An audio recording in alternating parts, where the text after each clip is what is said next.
Good morning. My name is Kevin Hicks. I'm pastor of Conyers Presbyterian Church.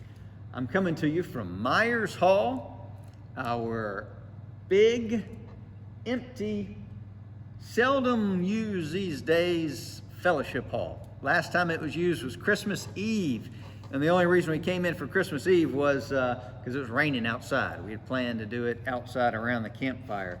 Really, that may have been the only time we've used Myers Hall since March, which is amazing. I'm thrilled that we are going to be open for Easter this year. Last year when we canceled worship on Easter, I thought, well, we'll wait a month and have a late Easter, 2 months have a late Easter. And now we're a year out, and I'm thrilled to say we are having worship on Easter Sunday. A sunrise service out by the campfire, and then a regular 11 o'clock service, but no meal in between, no Sunday school class.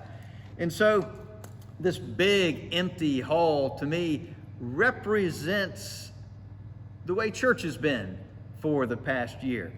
Big empty rooms. And so it's time to begin to work on that. So I want to let you know, sometimes if you're not on the session, you really don't know what's happening, and I understand that. And so our session is meeting tonight. Our session meets the third Monday of each month, and I want to let you know what my priorities are right now, and I've shared this with some of my councils and with the session. One of my priorities is to strengthen the institution of the church. And so what I tell people is, things were a little bit loose but functioning before the pandemic, but then after the pandemic, everything just shut down. Our gatherings, including our council meetings, where a lot of plans get made. So I am trying to strengthen the institution of the church. That's one of my goals. By that I mean rebuilding the councils, getting them meeting regularly, so we have more people thinking and planning and praying to how we're going to open back up and how to take care of each other. The second priority for me at the moment is to increase contact with our membership and with our members, And so that's part of when we get our councils gathering regularly again, we'll be discussing how we can do that and how we can open things back up. Admin council, they've never skipped a beat. They've been meeting throughout the pandemic. They meet, let's see, when do they meet?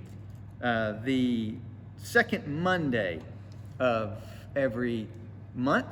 And one of the things they're working on is a policy manual. Now, you may say, that's kind of boring, but we are, the policy manual helps us understand who we are and how we've decided to live that out. Job descriptions right now are completely out of date. Other parts of it are out of date. It's just something we have to maintain. So in maintaining it, it makes us rethink what we're doing and what our goals are, what our job descriptions are, what the councils are called to do. So that's a really good thing. Admin also happens to be doing a lot of work on the building. We've patched places in the sanctuary. We're working on getting a new roof. We patched a hole in the parking lot. And generally overseeing all the technology that's been changing so much. So admin's been doing a good job, but they've embraced this idea of strengthening the institution that we need to do. Another committee that's meeting is worship. Worship was kind of spotty through the pandemic. We had to meet some because we had to figure out how in the world to do worship, live stream and YouTube and how to stay safe and a lot of those things. But we haven't been meeting regularly, and so we've reestablished our second Monday at 5 p.m. Here at church, and we do it actually combined here or on Zoom. That's the way we're doing our council meetings these days, and especially the session meeting. But that is a step towards strengthening the institution by getting our worship council to begin meeting again regularly. And we're planning Easter. We're planning all the things that revolve around Easter, and then further out than that as well. So we're thrilled that we are going to be here for Easter. We're thrilled that we're going to have a sunrise service out by the campfire. So look for more information on that. We won't be able to have our breakfast and serve food the way we normally do. But we're strengthening the institution, and we're trying to increase contact by creating worship opportunities. Our mission council also hasn't been meeting very regularly, and so we've reestablished the second Monday at 6 p.m., so that's right after the worship council, as our regular meeting. And the worship council, I meant to mention, Forrest Dowd, Barbara Jameson, there are elders on that council. Admin, Don Jackson is chairing that council. Toyloy Brown is one of the elders on that council, and Wales Barksdale. Admin has tried to recruit new members, especially women. There weren't a whole lot of women on that council. And so, again, they are embracing the idea of strengthening the institution so that we can do better ministry for you and out in the community. Worship, as I said, Forrest Dowd, he's doing a great job. You see him ushering. You see him helping out with worship. And Barbara Jameson is right there. Barbara keeps us straight with what we need to do when. Mission, Laura Cross has been doing that. She's been chairing that, but she rotated off the session. So we have a new mission chair, and that's Roger Forney. And we're excited about having Roger on that mission council because some of the work he does professionally makes him aware of mission opportunities out in the world and the community. So I'm thrilled to have Roger on our session and chairing the mission council. Second Monday at 6 p.m. if you want to join that one. Congregational care and fellowship. Those are actually two different councils, but we're pulling them together. Albert Myers is going to be the chair of congregational care. Jim Stanford, the chair of fellowship. And we've reestablished a regular meeting time for them, which is the first Monday at 5 p.m. And one of the things they're working on right away, there's two things, but one of the things is to get our calling program strong again. As we went into the new year, we had some folks rotate off. You know, I checked with each one of our callers because I think the easiest way to burn out your people is to make a job permanent. So I don't want to do that. So Albert Myers is recruiting some new callers, and we're going to organize the calling program so that there's a little more structure, accountability, that sort of thing. So if you haven't got called lately by anybody, it's because we need to regroup and get things started again. So hopefully sometime soon you will get a call from somebody from the calling program. The second thing is Albert wants to create small groups where we can. And so one of the first ones he's going to try to create is, I don't know, you call them the empty nesters, you know, not quite the older retired group, but not the people home with kids, but those in the middle. Just see if we can gather them and have a good fellowship time. And then, but what I know about groups is sometimes they end up being younger and older than you originally planned, and that's okay. Whoever we can entice into that.